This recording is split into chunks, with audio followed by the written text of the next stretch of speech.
Hey everyone, I have a very special guest. My friend Catherine is here to talk with us about what it's like to be a speech therapist and early detection signs, things that we should know. So stay tuned.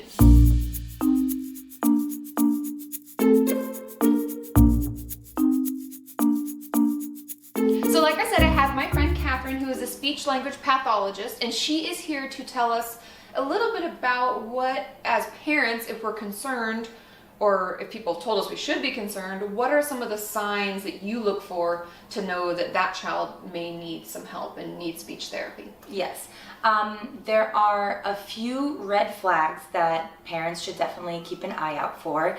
The things I'm going to mention can be from birth to 4 years old, but I'm going to kind of give you better age groups so you have an idea of what to expect at what age. Is it kind of like when you have a child, they're like, oh, they should be crawling by then, or Yes. should be holding their head up? Yes, kind of like that. Okay, so one of the red flags that you can see is when a child is up to a year old Okay. and they are not socializing. How can a child that's a year old socialize? It's kind of weird, I know.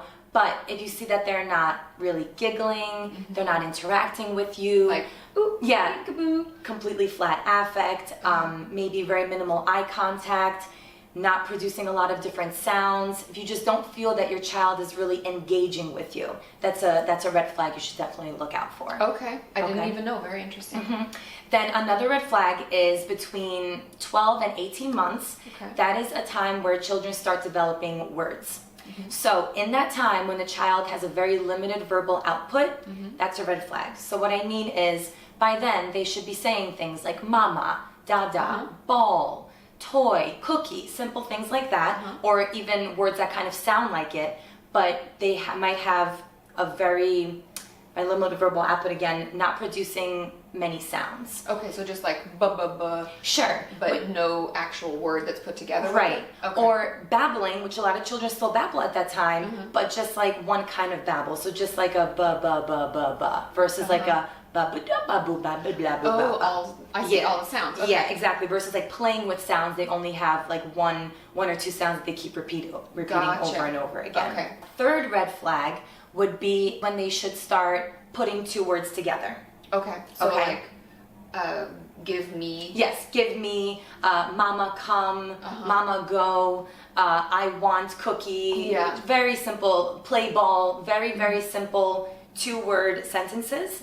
If they are not putting these sentences together, that is also a red flag, because by between 2 and 2.5 years old, a child should be putting together certain clear words. Gotcha. So if they're not, that's a red flag. And that as makes well. sense. Like, you recognize when kids say things like, take me, or me go, or Yes. it's like they're starting to put Yes, together. Okay. exactly.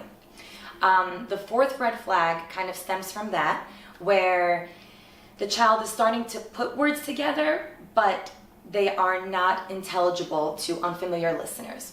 Now, this is a huge thing that I have to deal with, because a lot of times parents understand the child, but no one else does. And the parents feel that if they can understand the child, that means everyone else can understand the child, and that is not necessarily the case.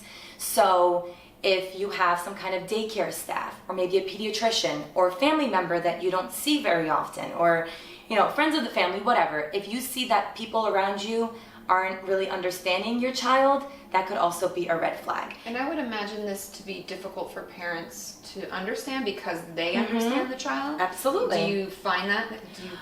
So often. I'll give you one real life example if you don't mind. Yeah, of course. A little while ago, I was working in a daycare with a student, and the director of the daycare pulled me aside and was like, listen, I feel that this little girl might need some kind of speech therapy. I talked to mom about it. She's not really open to it. Can you kind of check her out? And mom's going to be here in a few minutes. Maybe you could talk to her a little bit, give her some ideas of what to expect. Yeah. I was like, yeah, sure, why not? So mom came, and I started talking to mom, and mom was like, no, she doesn't need speech therapy. I understand everything she's saying. What are you talking about? I was like, okay, well, let's bring little Sally over. Yeah, let's see what Sally's got to let's say. see what we got. And this is around Christmas time, and the little girl came over. She was so cute. And the mom was like, come on, go tell Miss Catherine what you want for Christmas. And, I mean, this isn't verbatim, but the child basically said, They were like, yeah, the director and I looked at each other like, yeah, we don't. like, about that. Mom was like, yeah, look, she said she can't wait for Santa Claus. And we were just like, really? Sure, I believe you. And so it's situations like that, because then I'm put in an awkward situation where I'm like, well, you understand her, but no one else can. And I can never say that, because you can't be rude. You have to be very sensitive, because it is a sensitive situation. Definitely. But my main thing here is that if people around you, family members, again, like I said, daycare staff, whatever, if people around the child can't understand the child, that is a huge red flag. And this is, again, a little bit later. So between 18 months, 2.5 years old, the child should be pretty intelligible, well enough that other people could understand what they want. Gotcha. So if that's not happening, then that's a red flag. Gotcha. And my final red flag, number 5, is when you see that your child is having difficulties producing sounds and imitating sounds. Okay. So there are 2 kinds of sounds, essentially. There are the hard sounds and the easy sounds. The easy sounds are the ones that you can see. Like bum bum. Yeah. That's usually the first. Exactly. Like, so like the p, m, and b. You can see all of them on your lips. They're very easy to imitate. Okay. So if the child is around 2.5 years old and can't imitate mama, that could also be a huge red flag.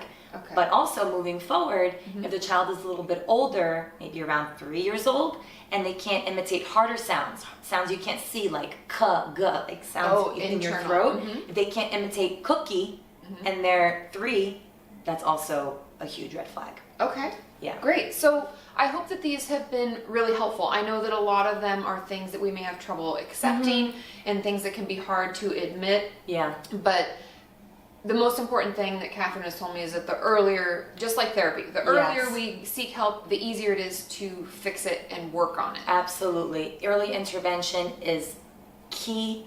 I cannot stress that enough. As soon as you as a parent see any kind of difficulty that your child is having with communication, whatever it may be, whether it's something I mentioned or something you read on Google or just something that you don't have a right feeling about, go to your pediatrician. Look up the nearest speech language pathologist and give them a call, and they'll tell you how to get into an evaluation.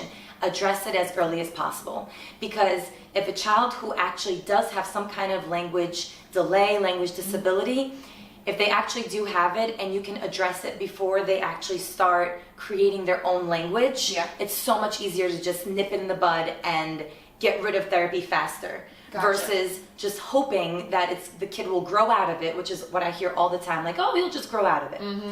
He may, but he may not. And but it's better he may to not. check. And it's better to check, because if you're starting intervention when the child is already 3, 4, 5 years old, think about it. At that point, they already have their own language. They establish their own ways of behavior to get what they want, their own ways of communication. They have to survive, so they do their own. They create their own little language. Yeah, of course. And I've heard that, I was a nanny for a long time, and I've heard kids creating their own language anyways. Yeah. And I worked with twins who had like their own language amongst themselves. So the lesson, just like I talk about therapy, the sooner the better. The sooner you get help, the less stuff we're trying to dig out and teach you. Exactly. You're basically reteaching a child a language. Exactly. You're making them unteach themselves what they've learned for the past 4 years and reteach them something else in a matter of a few months. And that makes it so much more difficult for everybody, for therapists, for parents, for the child too. Exactly. So the earlier the better. Do not hesitate. Do not be afraid of going to your doctor and saying there may be a problem. The earlier you address it, the better. Wonderful. Well, thank you so much for sharing all of your red flags, and we will be doing other videos, so make sure you check those out, and we'll see you next time. Bye. Bye.